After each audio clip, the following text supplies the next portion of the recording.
ইতিমধ্যে আজি আমি লখিমপুৰ আৰু নাওবৈচা ৰঙানদী সমষ্টিৰ কেইবাগৰাকী ব্যক্তিৰ লগত আমি এখন মিটিং কৰি अरविंद केजरीवाल जिंदाबाद जिंदाबाद जिंदाबाद आम आदमी जिंदाबाद जिंदाबाद जिंदाबाद अरविंद केजरीवाल जिंदाबाद जिंदाबाद जिंदाबाद जय অসম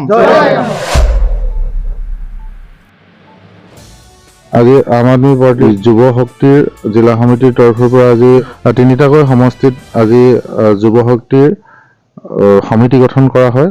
তো আজি তাত উপস্থিত থাকে লখিমপুৰ জিলা সমিতিৰ সভাপতি সম্পাদককে আদি কৰি বহু কেইজন বিষয়ববীয়া। আজি আচলতে এই সভাখনত কি হ'ল আমি সেই কথাটো যুৱ শক্তিৰ সভাপতি আৰু জিলা সভাপতিৰ ডাঙৰীয়াৰ পৰা আমি জানিবলৈ চেষ্টা কৰিম। আজি আচলতে কি হ'ল আজি মিটিং? নমস্কাৰ।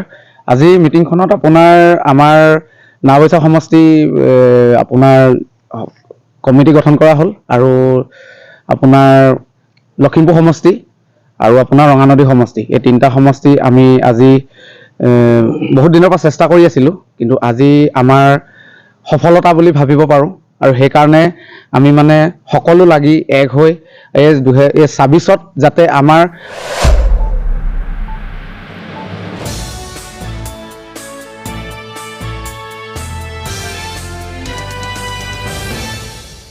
अरविंद केजरीवाल जिंदाबाद जिंदाबाद जिंदाबाद आम आदमी जिंदाबाद जिंदाबाद जिंदाबाद अरविंद केजरीवाल जिंदाबाद जिंदाबाद जिंदाबाद जय অসম জিলা সভাপতি ডাঙৰীয়া আছে মহেন্দ্ৰ শইকীয়া ডাঙৰীয়া। আমি তেখেতৰ পৰা জানিব বিচাৰিম যে আজি আচলতে যুৱ শক্তিৰ সমিতি গঠন কৰা হ'ল, তেওঁ তাত কেনেধৰণে মন্তব্য কৰিব আমি জানিবলৈ চেষ্টা কৰিম। নমস্কাৰ।